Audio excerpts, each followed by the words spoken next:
Well, hello to my YouTube subscribers, new subscribers, YouTube viewers, and my Twitter followers. I decided to change my channel to What Did Doug Do Today? Used to be RV Park Adventures. And we'll still be talking about RVing. I'm still going to be staying at this RV park. But I've been going off rail a little bit and not really talking about RVing as much. You never know.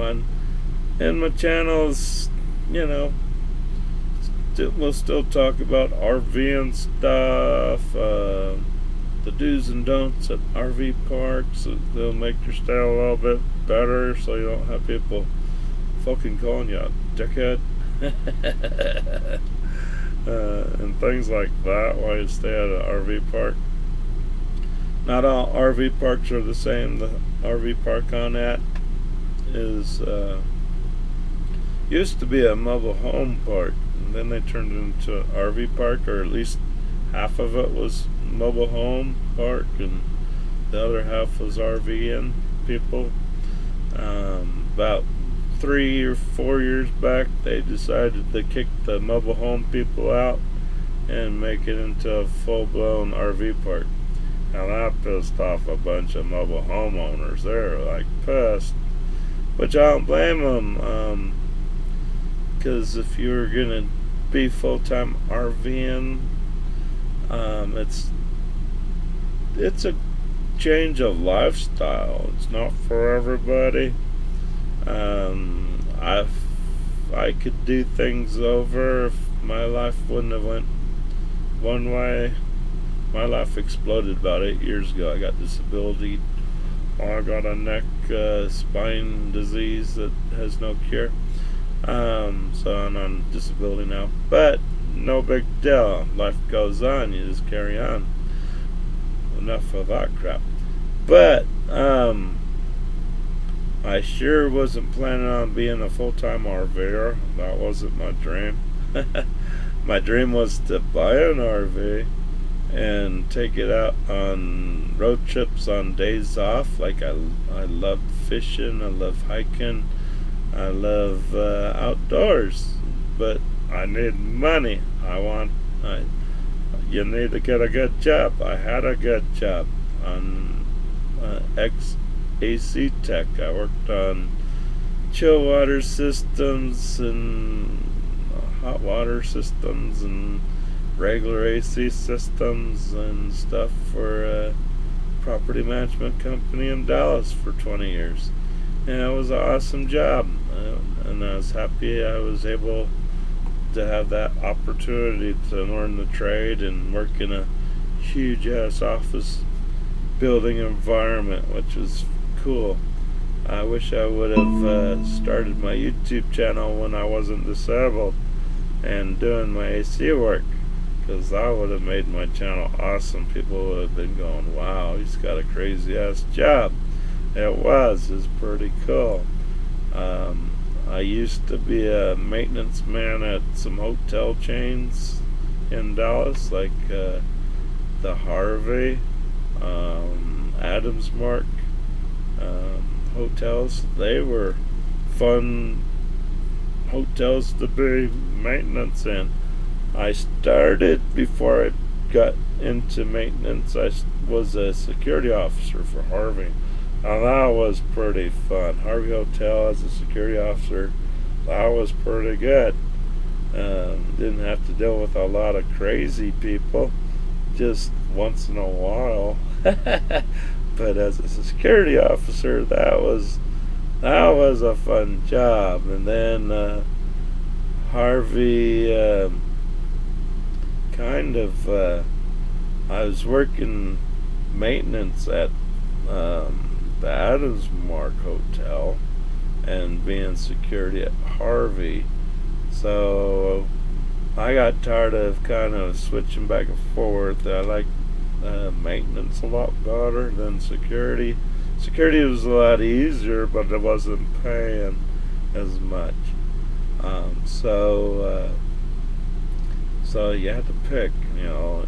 doing maintenance. The pay was almost decent, and it was a good learning opportunity because I worked at the downtown Adams Mart, which is now the downtown Sheraton, and it's a three-tower. Used to be a three-tower office building, actually a two-tower office building with the original hotel in that office tower was the Sheraton long time ago, and then Harvey took it over, and so I was kind of a security officer slash maintenance guy at the same time at that building, working for Harvey Hotel as a security officer. Transwestern was the property manager for the property for the office tower, and oversaw the maintenance for the Harvey Hotel. And then finally Adams Mart bought the building, kicked out Transwestern, and kicked out the Harvey. So I had to give up my security job for Harvey, and I stayed on as a maintenance engineer for Adams Mart. So Adams Mart went in when I was a security guard and maintenance for the building at the time Harvey had it. The north and center tower was pretty much gutted out, except for the I think it was like 47 stories. They had a restaurant up there, and that was still going up there at the time. And then when Adams Mart bought the building, they pretty much redid the north and center tower to put that into a hotel setting. Made hotel rooms out of the center tower and north tower. So the whole complex is a giant, damn, big ass hotel now. And being an engineer through all that excitement of the reconstruction, remodel of the north and center tower, and dealing with the Adams Mart South Tower, which is the older part of the hotel, and they were just remodeling those rooms too. That was quite the big learning adventure, and we had to do a lot of the little stuff, and Adams Mart had professional crews doing all the heavy lifting and redoing all the main floors in the center and north tower to get the hotel rooms made and plumbed in and all that fun stuff. So that was exciting. Then finally I got into the office maintenance side of things. I've never worked in an office building as a maintenance guy. When I was at the Adams Mart building, before it was Adams Mart, we did have offices in that hotel property, but now it's all hotel. But the north and center was office building. But when I was doing maintenance and security, the office part was pretty much abandoned, but nothing was tore out yet. Just a lot of open office floors throughout the whole building. Was pretty much a ghost town. And that was fun walking through those buildings when you're a security guard at night. You never knew if a homeless guy was going to come out and get you. It's like, oh shit. So yeah, you just marched real quick down the floor. It's like, oh shit, downstairs, hit the next floor. But other than that, then like I said, got into office building maintenance and started as a grunt, changing light bulbs, ballast, then worked my way up doing plumbing and stuff. And then finally the boss was saying, we need to hire some AC people. You want to get more money and stuff, let me know. So I went to the office and told them, I want to learn more. I want to do the AC part if I could. So, yeah, I went to college, got my stuff from the college, got my universal license and all that fun stuff, so I could work with AC units, split systems and hot water and chill water systems and all that fun stuff. So did that, and then did that for a good 15 years, and finally I got fed up with a new boss and told him we could stick the job up his ass. Moved to Vegas thinking, I'll be able to get a job in Vegas. It's hot as hell in Vegas. Somebody will need some AC work. But I picked the time. It was, again, probably 9 years ago now, when the economy took a tank. I was lucky, though. I didn't have no bills. I bought my rig that I'm in now with cash at an RV dealership. Paid cash for it. My truck was paid off. Didn't have no bills. Hit Vegas. Right when I hit Vegas is right when the economy and the housing market just went kaboom. It was funny. It was like right when I pulled into Vegas. My trip to Vegas was an ordeal in itself. I was stopped by San Angelo to say hi to my family that's out here. My sisters, my mom lived out here for years, for about 25 years or so. And I was always in Dallas making money, and my mom was always telling me, you need to move to San Angelo. I'm like, Mom, San Angelo is a boonton, little piece of shit town. There's no fucking jobs for me out here. I'm making money in Dallas, and hopefully I could make enough money, and sooner or later when I make enough money, I could probably move out here and relax and take care of you guys, take care of your mom. So that was my long-term goal. But when I hit, I came down for the visit before I left to Vegas, stayed for about a week, and then headed off to Vegas. So the trip from San Angelo to Vegas, my mom's like, oh, get tired, you gotta go through New Mexico. There's a lot of truck stops there. Feel free to pull over in truck rest area and get some sleep and then pick up in the morning. So I'm like, yeah. So I get driving, and I left in the afternoon, and I'm driving through New Mexico. I'm getting kind of tired, but not too bad. It was a nice, clear spring night. Not too bad at all. I think I left in April or something. And nice, clear night. Nice full moon out there.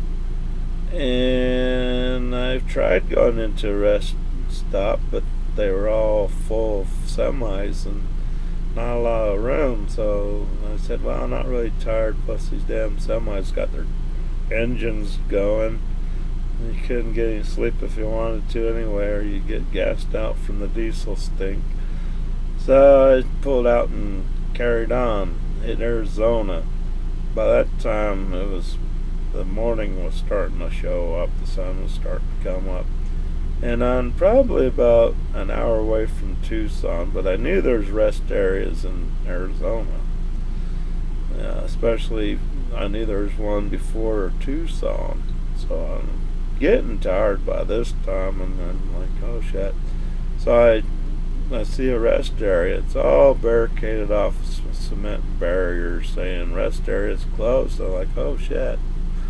That sucks. Right when you need a rest area, it's all barricaded closed. What's up with that, Arizona? So I keep on cruising, and I finally find a little town. I pull into a little town, and I pull into a shopping area and jump in the back of my rig, and I probably slept for about an hour. And then I got up and said I'll probably get people pounding at my door saying, "Hey, you need to get the hell out of here. This ain't no rest area." So, got back in my truck, started going, and I know when you hit Tucson, from Tucson to Phoenix, there's no pulling over the road because there's a prison in between Phoenix and Tucson. Florence prison is down there, and they don't want you pulling over the road, even if you're fucking gonna fall asleep and pull over the road anyway and crash. They don't want a prisoner hijacking your car and running away. So you just keep on plugging. So I finally hit Phoenix.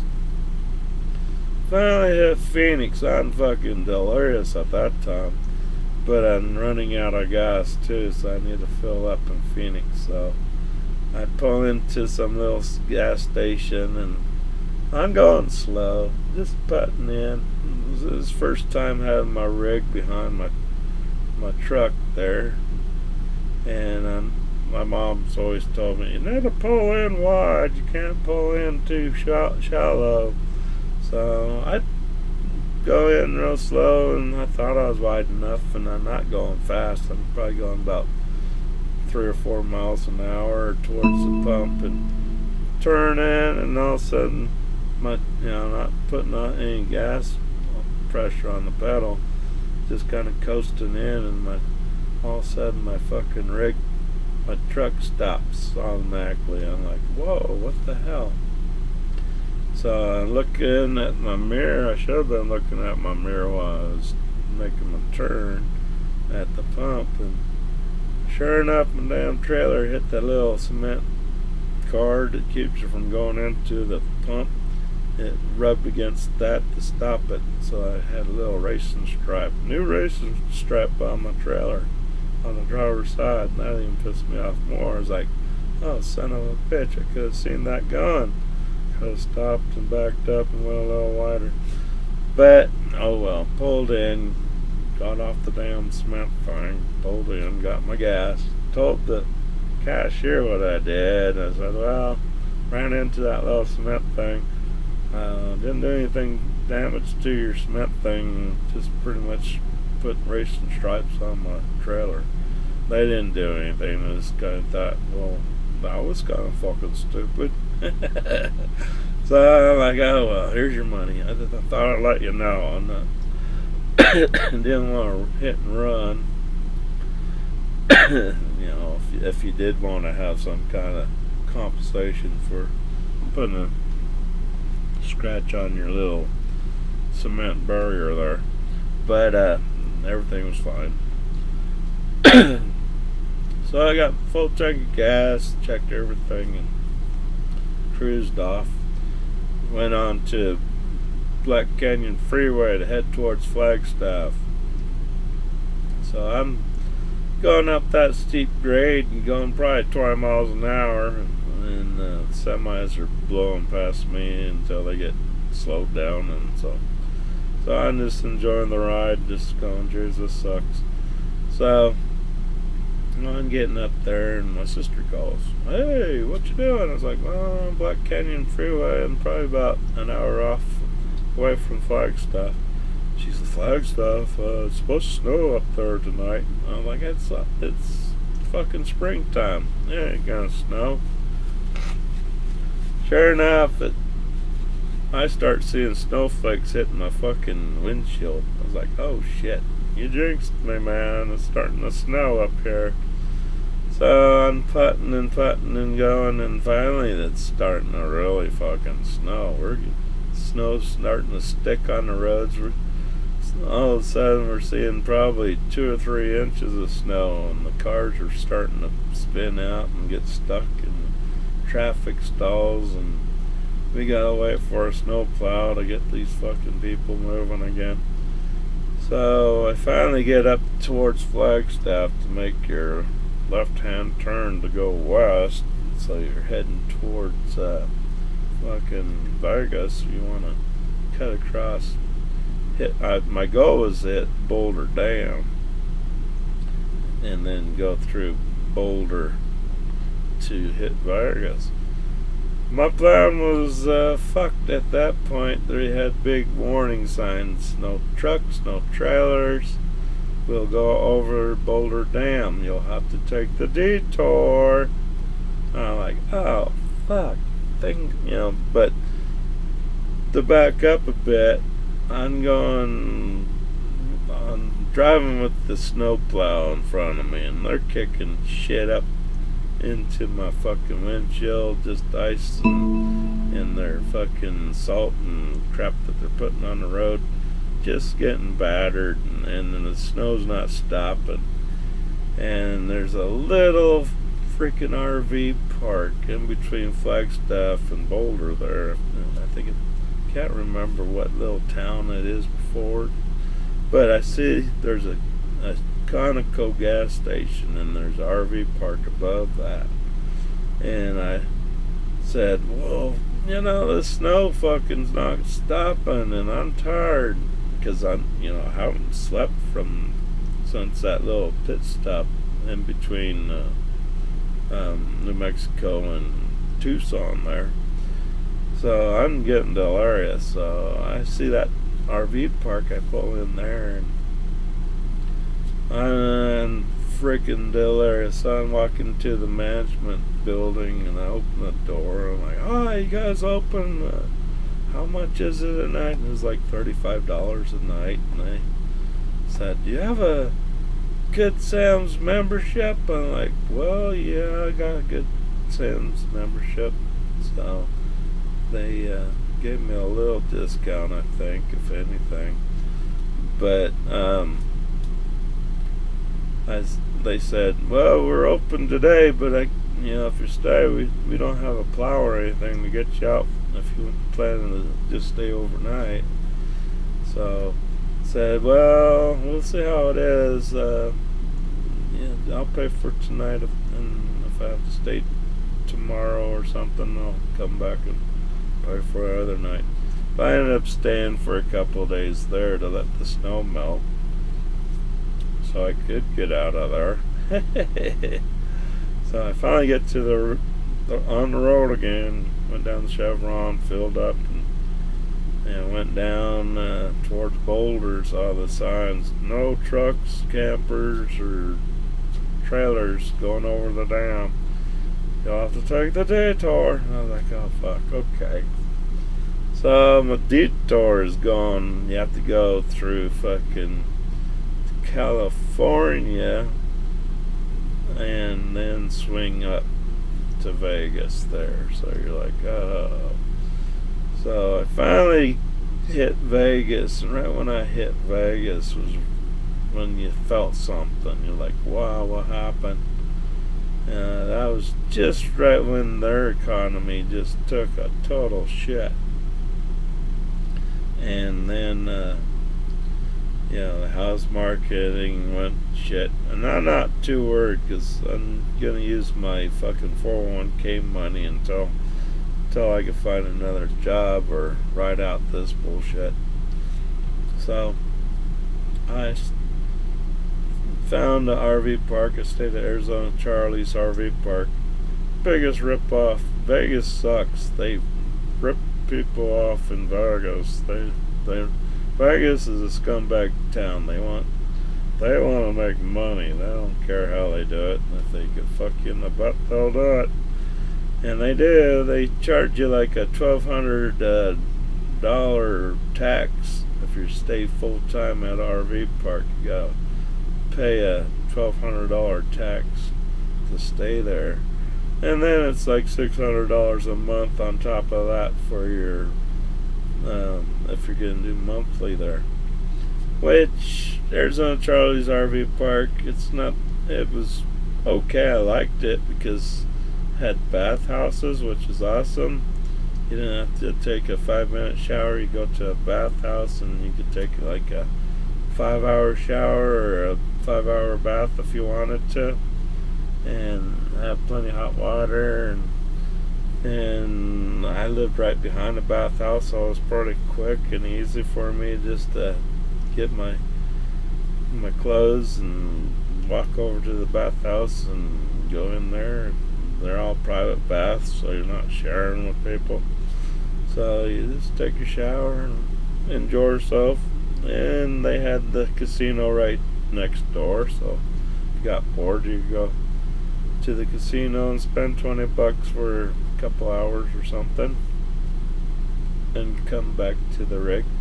And they had a hot tub and a swimming pool and a gym and 24-hour security, which was nice because even with the security, you'd get douchebags coming in trying to scam you, trying to fix stuff.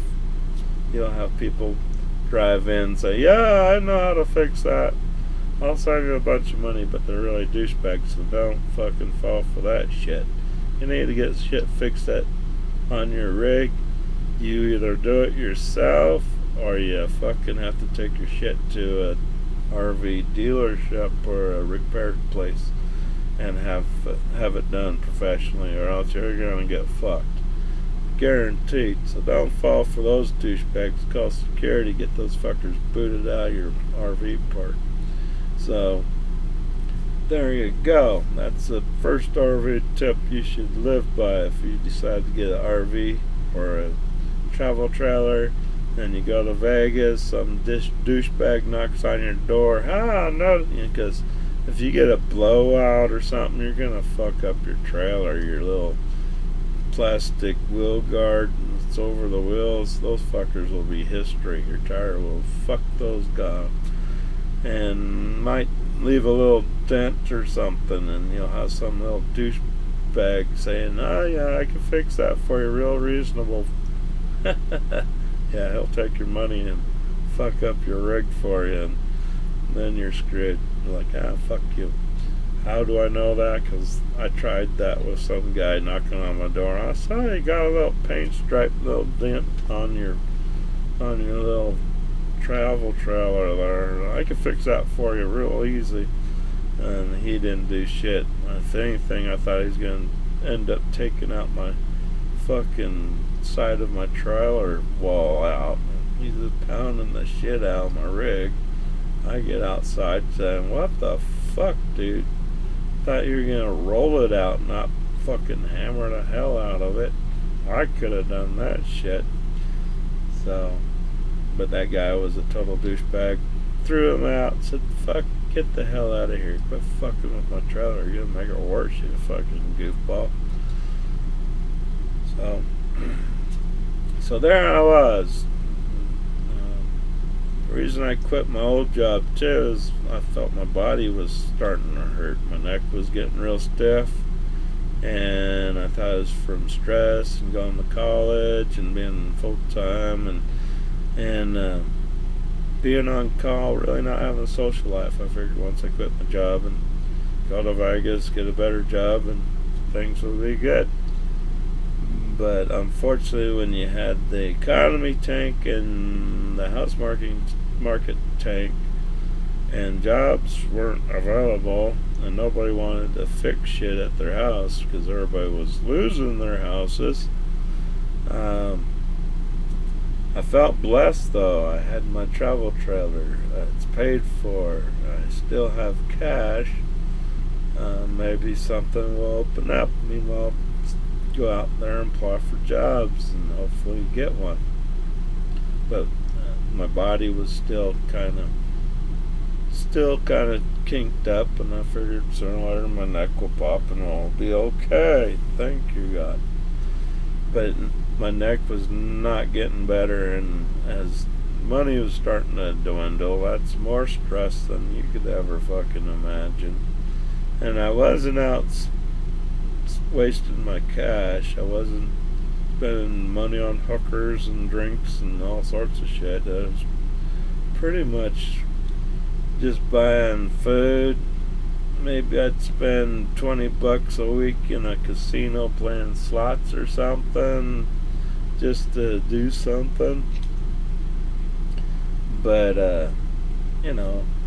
I was able to hang in there for 2 years, but I still wasn't getting any job prospects. I was like, oh shit, what the hell? Am I going to have to go back to when I was like a teenager and wash dishes and bust tables or do kind of crappy jobs or something.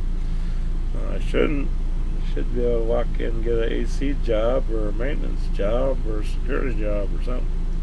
But like I said, the locals that been in Vegas when this shit hit the fan, they had a job or they're on the verge of losing a job, but meanwhile they were trying to find a second job to help just in case they lost the first job. So jobs were just not going to happen. So I ended up back in Texas because my money was really gone. It's like, oh, came back just busted.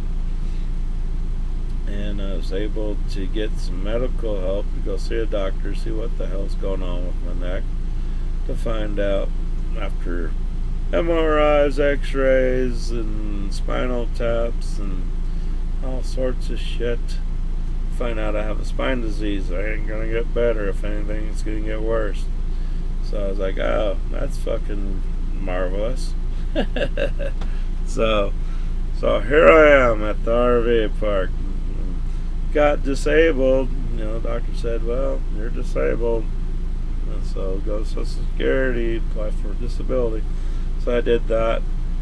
And you learn a lot when you get on disability. You know, you're not going to make a lot of money on disability. You find out Medicare's not an instant thing on disability. You got to wait a year to get Medicare, and you're like, I'm disabled, I might have to go see a doctor, I don't have insurance. You would think if you got disabled, you'd have instant Medicare, instant disability, all that. So no, you gotta wait. They gotta prove, they have to look at all your medical records and all that shit, then they prove you, and then you still feel like you're under a brick because you never know. You know, every year or so, disability will write you a letter. Are you still disabled? I'm like, what part of no cure on my disability don't you understand? I ain't gonna get better. It's life. You know, sometimes you get dealt a shit sandwich. You gotta just kind of take a bite until you finally die. So, you know, so it's like, oh shit, you know. So, other than that, I've been hanging out here, but unfortunately, it was good and bad. And, you know, I came out here, lived at this RV park now for about 8 years. It's a good little RV park. I would love to buy it. It would be awesome. And it's not the best RV park I've ever stayed at. There's not a lot of amenities. You just got basic.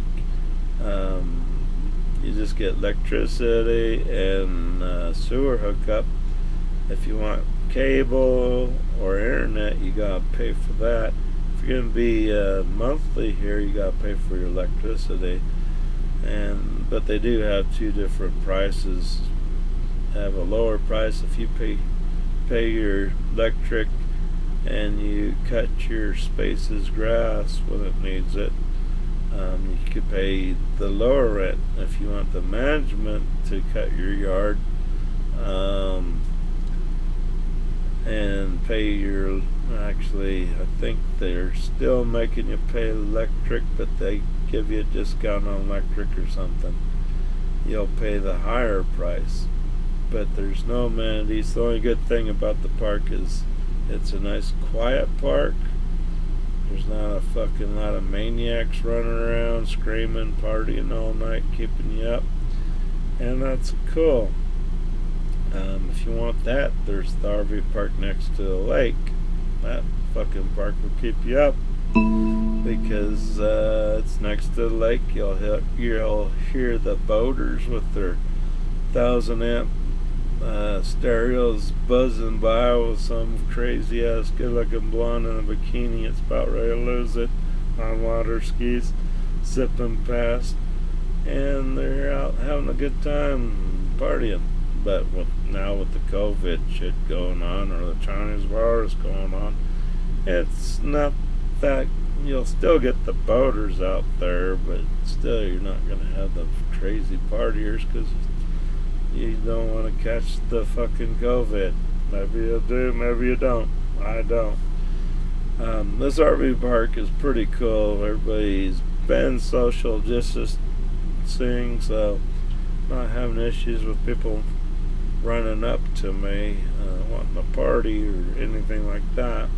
Once in a while, or you might have somebody you know that's been here for a while.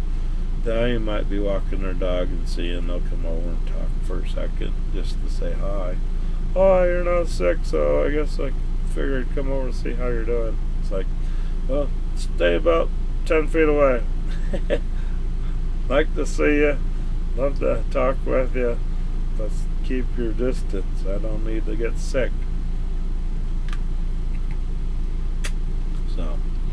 So yeah, and it was nice. My mom and my big sister live on the other side of the lake, which was awesome. So I was able to take my mom out for lunches or come over there and help her out with the lake house if she needs things fixed or something.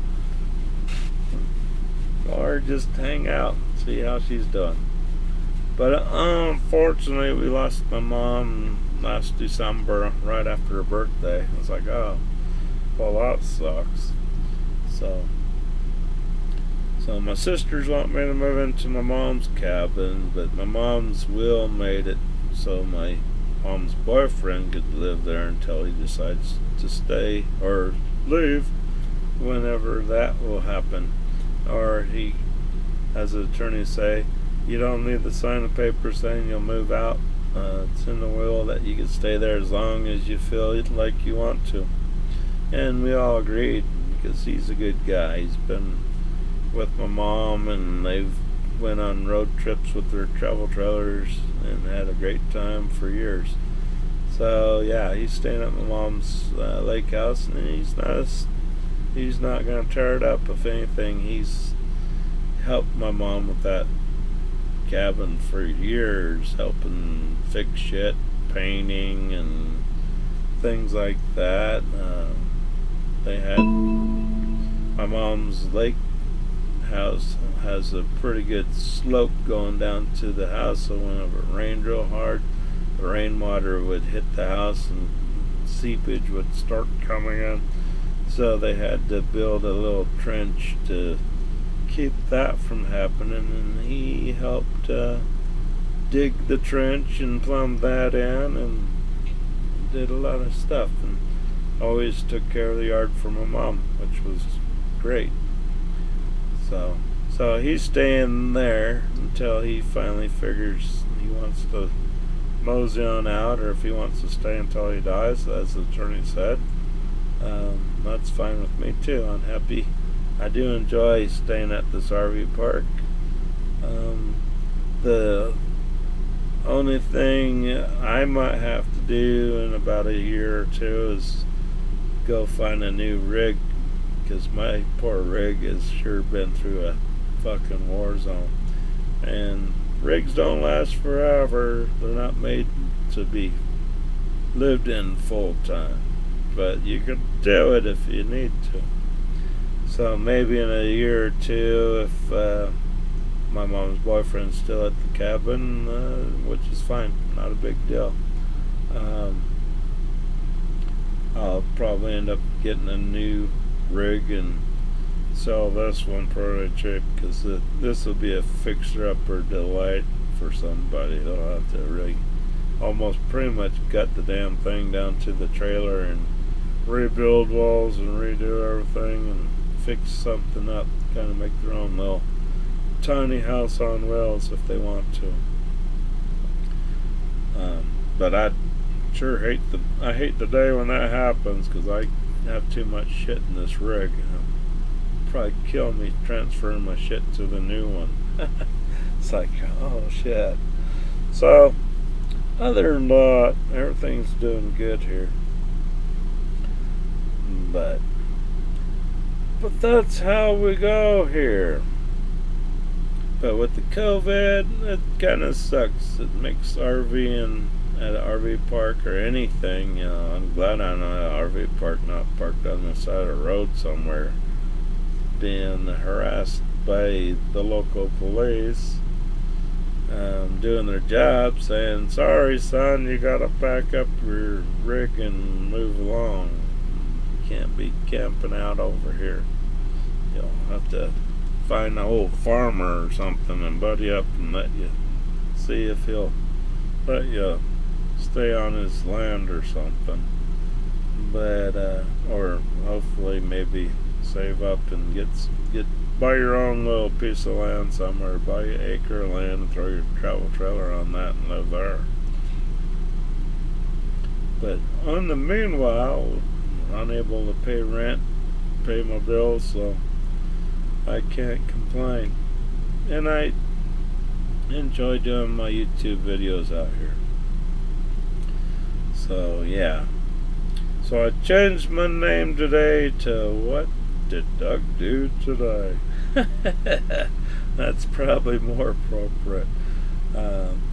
But yeah, I'll still be talking about RVing and the do's and don'ts and tips and anything that might break over here. I'll probably do a video on how to fix it, or tips on maybe how to bubble gum it or something until you could get the money to go get it fixed.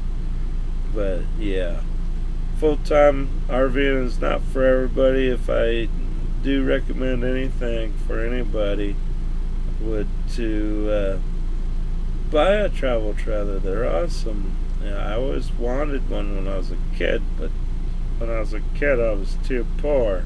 My parents didn't have the money. My dad did, but he wasn't going to spend money on a travel trailer. We did at one point when we were a kid. We had a camper. We did have a nice big ass camper we had on top of a truck. And the only reason my dad bought that was we lived in Utah, and my dad and my mom pulled us kids up and sold our house in Salt Lake and bought this fucking camper and truck and sold all of our shit to go move to Borrego Springs, California, to start up a little Conview or something out there. That was something different, but Borrego Springs was pretty fun. As a kid growing up in the desert, there was nothing out there. Come sundown, all you hear was little coyotes howling, and the desert was awesome. It had rattlesnakes, had lizards, had tarantulas, had scorpions, and you just never knew what the hell you'd run into out there. And it was cool. You'd find Indian pottery out there. We took over. We used to live at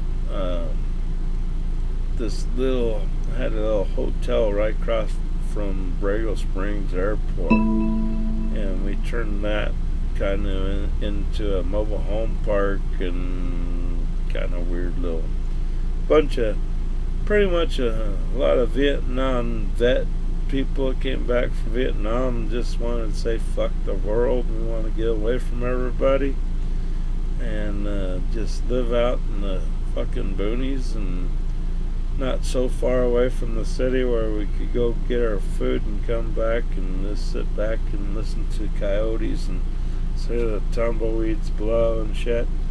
So we did that for a while, maybe 2 or 3 years, and then we packed up our shit and took some of our hippie buddies, friends, our Vietnam buddies and friends, to Park City, Utah, and we started all over in Park City. Park City in the early 70s was an awesome place to be, and my mom and my dad started up a restaurant in Park City. got to be a well-known, famous restaurant in Park City. It's no longer there. My dad sold out probably about 20 years ago to his silent partners, and then they sold the building to take the big cash. But that was a good adventure for me as a kid. Worked for my dad for years in the restaurant business. Wasn't really into it. I was the busboy dishwasher for years. And I finally just told my dad, this kind of sucks. I don't like doing this kind of job. So I started to do more book work, and I'm like, oh man, this is not what I want to do either. But I finally ended up going to Arizona. Went to school out there for a while and all that fun stuff. So, alright. But a wild time. So, we'll see how we're doing. Hopefully we won't catch this damn COVID or Chinese virus. I'm doing good so far. It's already July 27th, 2020. Don't feel like I'm sick. I got a little cough. I think that's from smoking too much of this pipe tobacco I like to smoke. If I didn't smoke that shit, I'd probably be okay. But what the hell? Something's gonna kill you. If the COVID or the Chinese virus doesn't get you, some fucking drunk driver or a bus or fucking heart attack or something will get you sooner or later. In short, you're born to die. What you do in between is it's in your fucking hands. You do what you gotta do. But sometimes the government likes to help you out by starting a war or something. So you gotta go kill people. So if you live through that kind of crap, maybe finding a piece of property far away from people, it's not too fucking bad of a deal. Alright, well, have a fun Monday, everybody. I deleted my Facebook, if you didn't see my previous video. I'm tired of fucking Mark Zuckerberg, Suckaturd, and his commie fucking platform. It's like, fuck you if you can't handle freedom of speech, freedom of expression. And when Mark Zuckerberg gets his little feelings hurt on a post that you posted on a friend's post that was probably made from your friend to have somebody fuck with him a little bit, and then Mark Zuckerberg throws you in Facebook jail for a week or a month or how long he feels like he wants to do it, I just pretty much said today, fuck you. And if you have fucking Facebook stock, sell your fucking stock. I'm seeing it go up. Maybe I'm helping the little fuckhead bitching about his fucking Facebook. But I deleted my accounts on Facebook. I don't need it. I got all my old friends' phone numbers and emails and all that shit. And maybe someone will start another platform that's not fucking commie based. So fuck you, Mark Zuckerberg, go suck my nuts. And I recommend everybody delete your fucking Facebook account. No big deal. It's just been a piece of shit for the last 2 years or so. Nothing too exciting on there for me. The only reason I kept my Facebook pages were to post my fucking YouTube channel on my page I made and on my Facebook page that I had. I'd post my videos on my Facebook, and who gave a shit? I could do that on Twitter. I could do that on any other platform that I'm on. So, alright. Well, thanks for watching. That's just a little synopsis of what's going on with my life here. But I can't complain. I still am debt free. I don't have any major bills. I do need to get my driver's license and my tags renewed, and we're working on that. driver's license. If you're in Texas and you want to get a driver's license, you need to have your old driver's license with you, which I have. You have to show your social security, and the new thing now is they want your birth certificate. My birth certificate is somewhere in this fucking trailer. I feel like I've been living in a fucking U-Haul since I've done my move and really didn't do anything. So it's buried, so I had to go apply for a new one.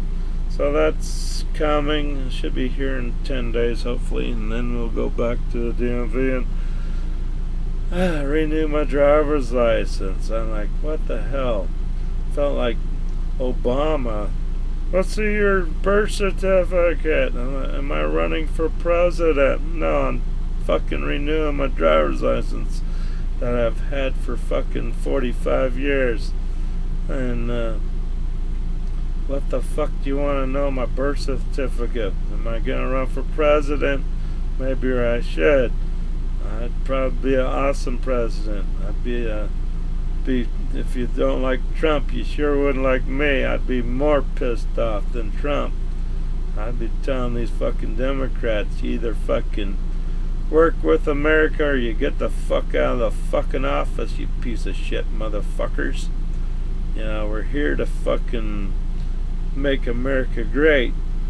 I know there's checks and balances. Not everybody has a great idea, but maybe we could meet in between without trying to kick everybody out of office like a bunch of douchebags. You just need to say, okay, let's meet halfway here. You get part of your thing, we get part of our thing, everybody's happy, and maybe our little bullshit, little pitter-patter bullshit thing will make America great, not turn into a pile of shit, which it's turning into because the Democrats are sitting on their asses and the Democrat states are fucking letting people burn their shit down. Thank you, Democrats, you're doing a hell of a job. Fucking douchebags. Alright, we'll talk to you later. Thanks for watching. Have a fun Monday. Bye-bye.